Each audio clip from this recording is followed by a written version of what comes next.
Mary had a little man. The fault. We believe that all men are created equal. To the magnificent mosaic that is America. From radio beacon to radio beacon. I have a dream today. Change has come to America. Believe me. Help is on the way. Knock, knock. Who's there? It's a figment of your imagination. Randy Rhodes Show. Turn up your mind. What is it going to take to get people to get shots in arms? I don't know. You tell me. Folks supposed to have common sense.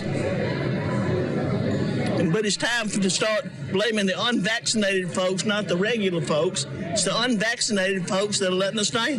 But as a leader of the state, don't you think it's your responsibility to try and help get this situation under control? I've done all I know how to do. Oh, my God. You know who that is? That's Republican Governor Kay Ivey. Republican Governor of Alabama, Kay Ivey. Now, you knew she was a Republican just from the Governor of Alabama part, right?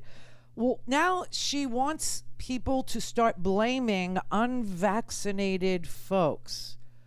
So we better do that soon. And I don't know what the protocol is. Do we blame them before we intubate them? Do we blame them while they're intubated? When do we blame them? What is the protocol? Are we being overly judgmental of people who are trying to kill us and our children? Okay, I mean, this is all right. So virtually all the new hospitalizations, 97% and 99 yards over 99.5% of all the deaths from this Delta variant, from these COVID cases, from these hospitalizations, 99.5% of them are unvaccinated people. So like I said, if KIV wants us to start blaming the unvaccinated, we have to get right on that. Let's, toot sweet, everybody. Quick, let's do it. The sad part is the unvaccinated will not lift a finger, not a finger, to protect anyone, including themselves, from this virus. But they won't waste a second trying not to be blamed for it. Case in point, this is really unbelievable.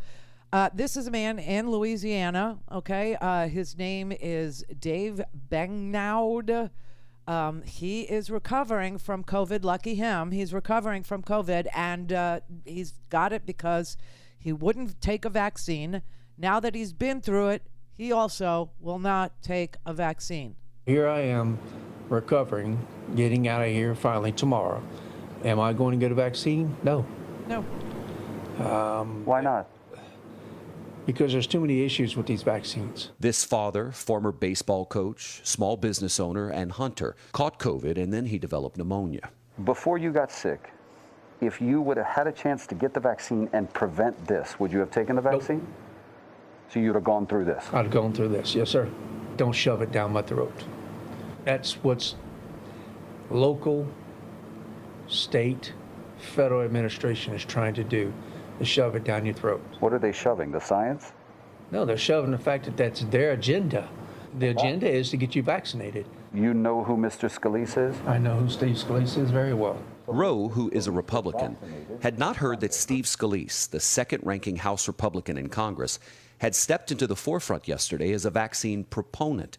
We asked him to read the congressman's statement. He thinks that it's safe and effective. And what's your reaction? Not proven. But does his opinion change yours? No, it does not. I'm sorry. His name is Scott Rowe. The reporter was the name I couldn't pronounce. Yeah. Scott Rowe. So there he is, sitting in Louisiana, won't lift a finger to protect himself or any of the kids that he coaches or his wife or his family or anybody. Won't. Absolutely won't. You know who this guy is? You know who this guy is? This is the guy who goes to the public restroom and won't wash his hands. These are the people that have been giving us E. coli for years. And for those of you who are just slightly older, you know who else these people are? You know who they are? Remember when you went to Blockbuster? Do you remember Blockbuster? Do you? Remember they used to have a sign, be kind, rewind? Yeah, these are the people that we needed the sign for. These are the people that said, you're shoving it down my throat. I'm not rewinding, okay? I'm not. What are they shoving down your throat? It's completely voluntary. There are no vaccine mandates anywhere. I don't know. I mean, obviously, the guy fits the description of a Fox News viewer. And frankly, they are still anti-vax over there. And what about the efficacy of the vaccine itself among adults? See? Why does it matter how many COVID cases we have in this country? There are a lot of those people giving you medical advice on television, and you should ignore them. Obviously, we're not doctors. That is what he is watching, and this is how you fight back. So yesterday, because I follow Dina Obadala, who is a talk show host, we used to be in regular contact. I have, all these guys, they took my place on Sirius XM. I'm not on Sirius XM. I'm not. Thank you, Zerlina Maxwell. I don't know what that's about, but anyway. So they're all on Sirius XM, and so they do have, decent-sized platforms, the kind that we have to, say, hey, follow me on Twitter to try and build. Hey, watch our YouTube channel, that kind of thing. But anyway, he's very smart, and he is a lawyer. And so he is the one that gave us the idea to file complaints with the FTC, not the FCC. Again, I've explained to you, the Federal Communications Commission doesn't regulate cable television. It's only the public airwaves. Sirius XM, obviously not the public airwaves, okay? Private airwaves. Same with cable, private. Public airwaves are AM and FM radio, okay? And that's what the FCC does. Well, the FTC, the Federal Trade Commission, they passed a law in December of last year during the Trump administration saying that false information about COVID or any product that spreads false information that it's a cure or that it's a product designed to tell you something about COVID that is fake and false and fraudulent can be actioned. It can be actionable by the Federal Trade Commission.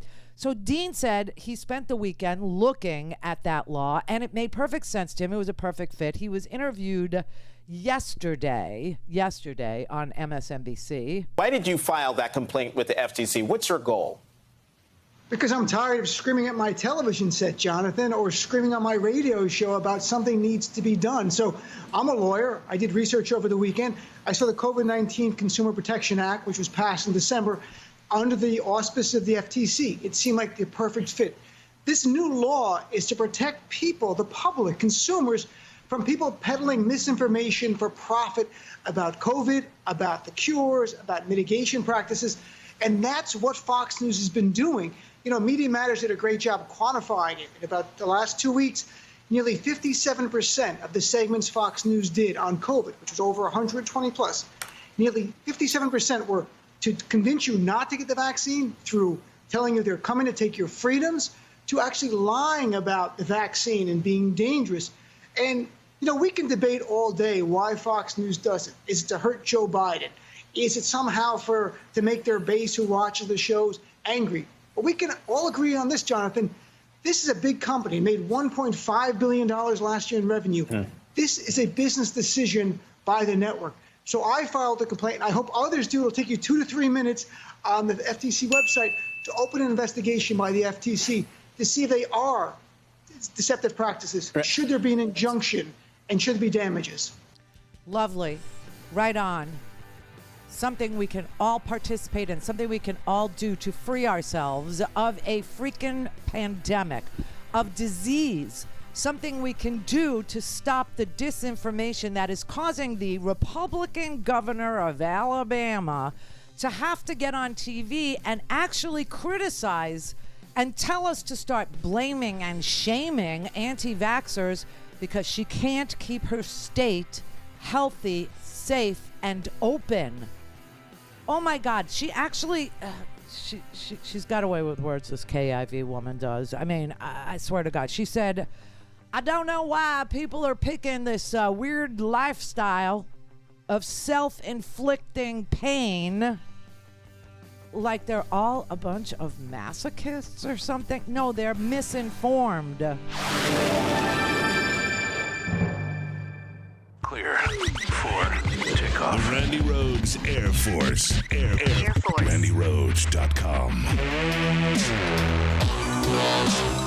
A lot of us think that the media landscape is fundamentally broken, that there are financial incentives and bias that is in the press. So what if I told you there's an app for that? Ground News is an app, and it lets you compare how stories are being covered by news organizations across the political spectrum. It's an immense library, 50,000 outlets, and not just an aggregator. It's a tool. Very easy to use features, so you can analyze the news for bias. You can be confident in the news you use. This is different than social media and other news apps. Ground News does not use your browsing history to manipulate your news feed. In fact, they go out of their way to show you articles you might be missing. It's called their blind spot feature, and it highlights stories that are underreported by both the left and the right, so you don't get trapped in the media bubble. So if you're curious, if you're a critical thinker, and if you're in search of a better way to read the news, visit ground.news/Randy and download the free